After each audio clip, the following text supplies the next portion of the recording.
Welcome back to the channel guys. आज की video में हम लोग Tenneco clean air India limited के आईपीओ के बारे में बात करने वाले हैं। अब ये भी कुछ इस तरीके का आईपीओ है ना, जो कंपनी है वो पूरा ऑफर पर सेल कर रही है एंड जो पैसे हैं वो सीधा इसके पेरेंट ग्रुप को ही मिलने वाला है। इस कंपनी को बेसिकली इस आईपीओ से कोई फायदा नहीं होने वाला है, बस ये कंपनी यहाँ पे लिस्ट हो जाएगी और इसका कोई ऑब्जेक्टिव भी नहीं है। सीधा बात करते हैं इस कंपनी के बारे में। ये कंप्लीट एक ऑफर फॉर सेल रहने वाला है। 3600 करोड़ रुपीस का पूरा इशू साइज रहेगा। एक book building type of issue है। 10 रुपए की फेस वैल्यू पे आ रहा है। 378 टू 397 रुपीस पर शेयर पे प्राइस बैंड दिया गया है। 37 शेयर्स का लॉट साइज रहेगा। बीएसई एनएसई दोनों में ही लिस्ट होगी कंपनी। मेन बोर्ड कैटेगरी का आईपीओ रहने वाला है। डेट्स की बात करें, 12 नवंबर को स्टार्ट होगा आईपीओ, 14 नवंबर को क्लोज हो जाएगा। 17 नवंबर को इसकी अलॉटमेंट पता लगेगी। रिफंड्स और शेयर्स क्रेडिट 18 नवंबर को होंगे एंड ये लिस्ट हो जाएगा 19 नवंबर को। इसका जो लॉट साइज रहने वाला है ना, रिटेल कैटेगरी में एक लॉट की मिनिमम एप्लीकेशन लगानी होगी, जिसके लिए 37 शेयर्स आएंगे। 14,689 रुपीस की बिड लगेगी। स्मॉल एचएनआई कैटेगरी में मिनिमम 14 लॉट्स की एप्लीकेशन लगानी होगी, 518 शेयर्स की, जिसके लिए 2,05,646 रुपीस की बिड लगानी होगी। बिग एचएनआई कैटेगरी में मिनिमम 69 लॉट्स की एप्लीकेशन लगानी होगी, जिसमें 2553 शेयर्स की आपको बिड लगानी होगी, जिसके लिए 10,13,541 रुपीस की बिड लगेगी। प्रोमोटर होल्डिंग की बात करी जाए ना, तो प्री इशू ये 97.25% पे है, पोस्ट इशू ये 74.79% पे आ जाएगा। अब जो इसके प्रमोटर्स है ये Tenneco Mauritius holdings limited, Tenneco Mauritius limited, Federal Mogul investment, Tenneco LLC, तो ये सारे इसके प्रमोटर्स हैं जिनको ही इस आईपीओ से पैसा मिलने वाला है। अगर बात करिए इस आईपीओ के लीड मैनेजर्स की, तो यहाँ पे 4 लीड मैनेजर्स हैं। JM financial limited, city group global market India private limited, HSBC securities and capital markets private limited, XL capital private limited. अगर बात करी जाए करेंटली इस आईपीओ की मार्केट में डिमांड की ना, तो ग्रे मार्केट प्रीमियम के हिसाब से यहाँ पे 16% का लिस्टिंग गेन इंडिकेट कर रहा है, जिसके हिसाब से 2400 रुपए का प्रॉफिट हो सकता है एक लॉट के ऊपर। आज मैं वीडियो को रिकॉर्ड कर रहा हूँ, आज 9 नवंबर है एंड अभी 416 है। इसका ग्रे मार्केट प्रीमियम सुबह से डिक्रीज हो रहा है। तो यस, यहाँ पे भी कुछ श्योरिटी नहीं है ग्रे मार्केट प्रीमियम को लेकर के, बट यस यहाँ पे इतना प्रीमियम फिलहाल इंडिकेट कर रहा है। अगर बात करी जाए इस कंपनी के बारे में, ये कंपनी है क्या एंड करती क्या है, तो ये कंपनी 2018 में इनकॉर्पोरेट हुई थी। ये एक सब्सिडरी कंपनी है टेनेको की, जो कि एक ग्लोबल लीडर है in designing and manufacturing clean air and power train product और ऑटोमोटिव एप्लीकेशंस। अब यहाँ पे ना जो भी कंबशन इंजन होते हैं ना, चाहे वो पेट्रोल गाड़ी के हो, डीजल गाड़ी के हो, सीएनजी गाड़ी के हो, मतलब जिसमें एक इंजन लगा होता है ना, उस कंपनी का ये फिल्टर्स या फिर एग्जॉस्ट सिस्टम, सस्पेंशन, ये सब बनाती है। अब यहाँ पे इस कंपनी को इलेक्ट्रिक गाड़ी से थोड़ी सी प्रॉब्लम इस तरीके से हो सकती है कि जो इलेक्ट्रिक गाड़ी है ना, वहाँ पे इन सारी चीजों की जरूरत नहीं होती, सस्पेंशन सिस्टम को छोड़ करके, एंड वो सारी चीजें ये कंपनी बनाती है। तो वहीं पे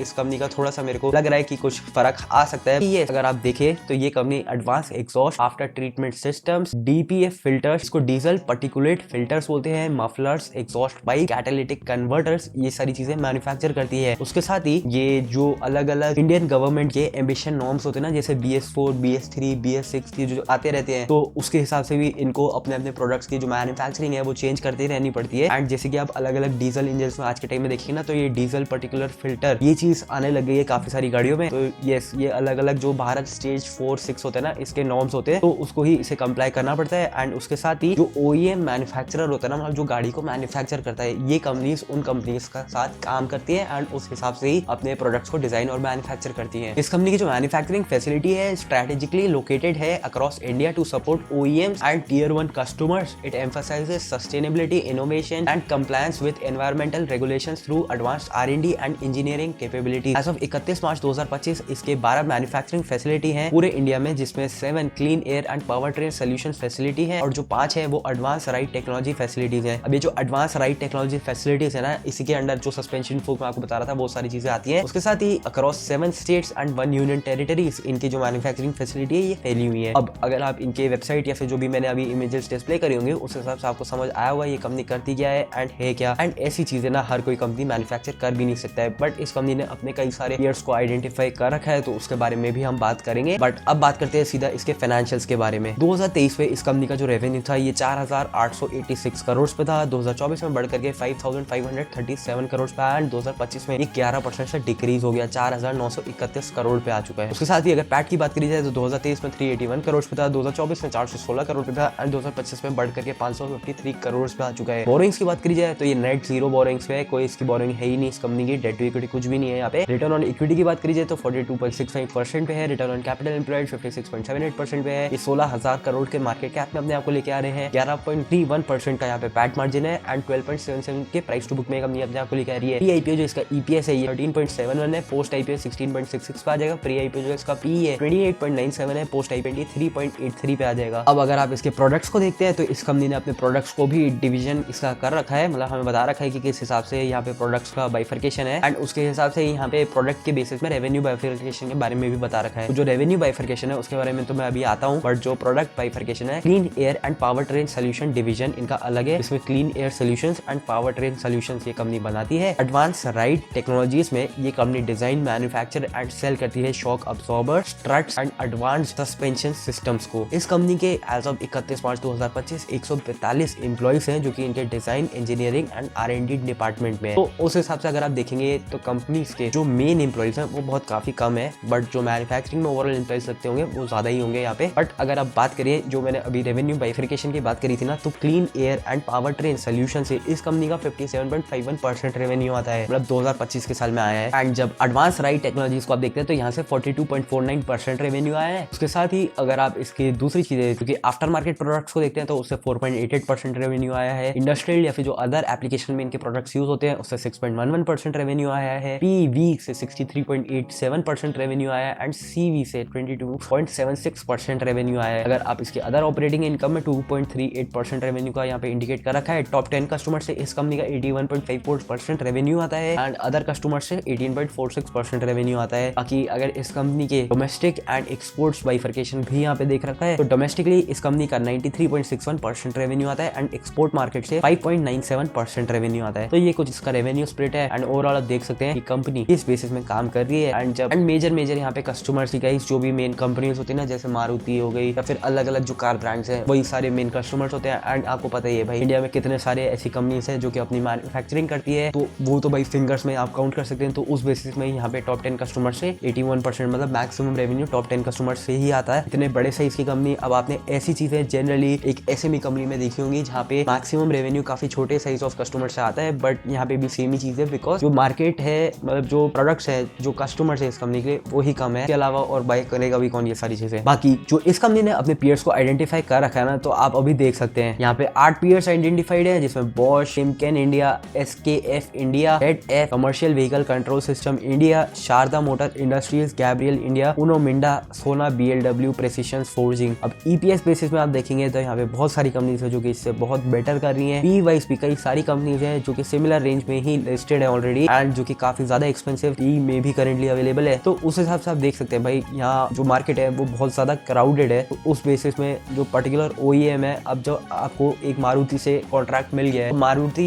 उनो मिंडा के पास तो जाएगा नहीं ना एक पर्टिकुलर प्रोडक्ट को लेकर के, वही चीज है भाई यहाँ पे। एंड यहाँ पे भी पीयर टू पीयर बिल्कुल एप्पल टू एप्पल कंपैरिजन इस वजह से नहीं हो सकता क्योंकि जैसे बॉश है या फिर उनो मिंडा है या फिर गैब्रियल इंडिया है, सिर्फ यही प्रोडक्ट नहीं बनाते जो कि ये कंपनी बनाती है। ये कंपनी काफी डिफरेंट टाइप ऑफ प्रोडक्ट्स बनाती है जो कि सारी कंपनीज नहीं बनाती है। तो अब एट द एंड क्या आपको इसके IPO में अप्लाई करना भी चाहिए या फिर नहीं? देखो भाई लिस्टिंग गेन के हिसाब से तो डेफिनेटली यहाँ पे मैं पर्सनली अप्लाई करने वाला हूँ। आपको करने या फिर नहीं करने की एडवाइस तो मैं नहीं दे सकता हूँ एंड दूंगा भी नहीं, क्योंकि भाई ये फुल डिस्क्लोजर है, ये सिर्फ इन्फॉर्मेशन के लिए वीडियो है, कोई एडवाइस वाली वीडियो नहीं है। एंड सेकेंडली भाई इस वाले बीच में ना बहुत सारे IPOs आ रहे हैं एंड ये मार्केट बहुत ज्यादा क्राउडेड हो चुकी है। तो इसके बीच में तो मैक्सिमम आपको लिस्टिंग गेन दे सकता है जिसमें कम से कम सब्सक्रिप्शन गेन नंबर्स है एंड मैक्सिमम GMP इंडिकेट करे। उसके साथ ही जो कंपनी है वो प्रॉफिट मेकिंग होना, उसी में मेरे हिसाब से आपको अप्लाई करना चाहिए। बहुत सारी कंपनीज आ रही है and majority of the company जो वैल्यूएशंस कमांड कर रही है ना वो उतने ज्यादा लायक नहीं है। काफी कंपनीज को आपको स्किप मारना चाहिए एंड उसके लिए आप मेरी बाकी वीडियोस को देख सकते हैं। बाकी हाँ, यहाँ पे तो मैं यही चीज करने वाला हूँ। इस वीडियो से आपकी कोई भी हेल्प हो पाई हो, वीडियो को लाइक कर देना, चैनल को कर देना सब्सक्राइब। मिलता हूँ बहुत जल्द आपको एक और न्यू वीडियो के साथ। Till then bye guys.